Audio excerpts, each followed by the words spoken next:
Hey, bass concerts, I'm still here at MXR, Dunlop, Bass Innovation, and that is Darryl Anders. Darryl, you worked heavily on the Super Bright strings, so you must also be the guy that I can ask everything regarding the Super Brights and strings in general. Okay. So how did the project start? The project started because Marcus asked us to work on a string for him. Marcus Miller, that is. And so we set about the process of building a string for Marcus that, while it has some of the properties of the string he previously used, I wasn't interested in just replicating something else. It had to have something different. And what he was looking for was something that was aggressive, that had that kind of aggressive tone that reminded him of when he was, 17 in New York. He just had to come with it all the time. So we set out to make Marcus a string, and in that process, we came up with the Super Bright.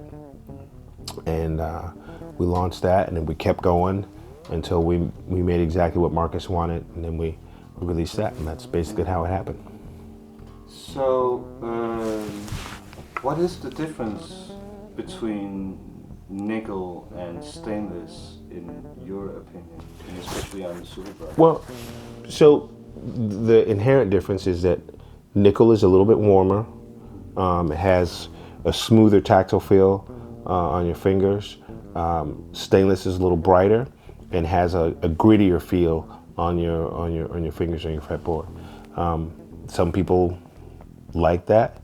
The sonic difference is stainless is brighter, nickel is warmer. I think with the Super Brights, the difference is a little closer together, because even though the name of the string is Super Bright, it's not super bright in a harsh way.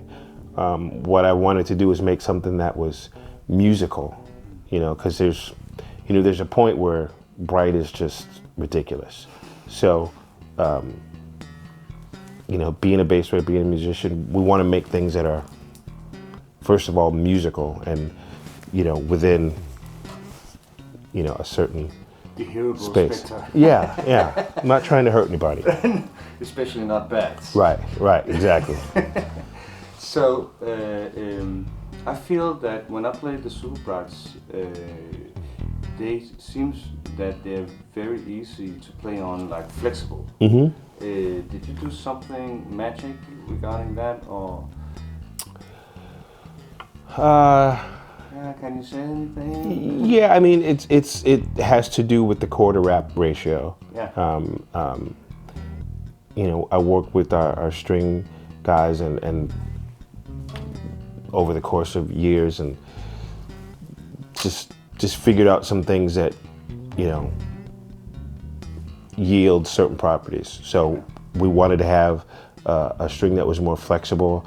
I wanted to have a string that had more fundamental, but not to a point where the fundamental is so big that it starts to mask other frequencies. There are some strings that have a big dip in the mid-range. The goal for this was to have a very balanced set. So across the frequency spectrum, the highs are really clear, the lows are really clear, the mids, which is what you really hear, is also really clear. So in a sense, it sounds like when you take a bit of a blanket off your tone, you can really hear your instrument, you can really hear the nuance of your playing, because the string's not hiding that anymore. Mm-hmm. So that was a goal for that. Yes. So you also have Flatwound. Yeah, that was a really fun product. We worked on this for a long time. Flatwounds is an interesting process. It's different than round one strings, just in the way that you make them. It's very time consuming, and it's a lot of work. And there are several sort of major players in the Flatwound world, and they each have sort of specific properties. Some companies are known for their classic Motown thump, which is, I think, what most people think of with Flatwounds. But there are other companies that have a more, a brighter approach to Flatwounds for more modern music. And then there's another company that has a low tension Flatwound. So I'm always trying to get as many things into the pot as possible. So what we did, we created a lower tension Flatwound string, not as low as some other, but the tension of our Flatwounds is similar to the tension of a regular round wound set. So if you go back and forth, it's not like your hands are getting fatigued whenever you play Flatwounds.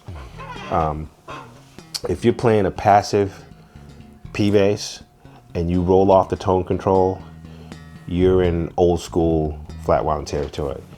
You roll the tone control up, you've got that modern brightness, but the fundamental is still very clear throughout the frequency range. So you could literally play any gig on a set of these Flatwounds.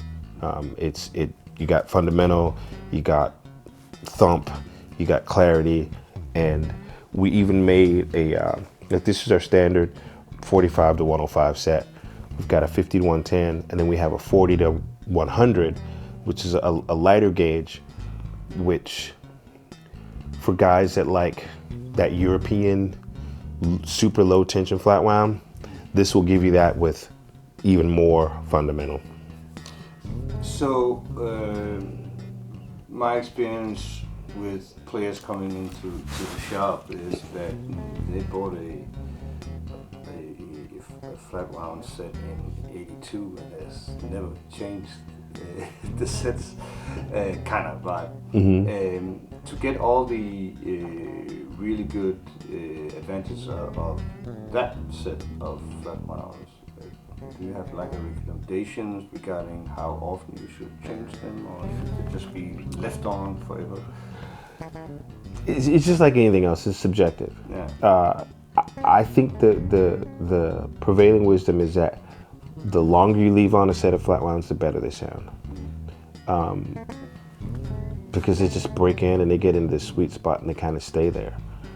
It's not like round wounds where when the high end drops off, there's nothing, like you want to change them. But that's not why people play flats. It's about the fundamental, and the fundamental lasts for a good long time. So I wouldn't say that there's a particular. I mean, I've got a set here that's been on the bass for 3 years, and it sounds better every day. Yeah. So James Jamerson never changed his strings. So he had an entire career with the same set of flats. So. The very famous flats. Yep. Yeah. Cool. Thank you, Darryl. You're very welcome. And back to the groove.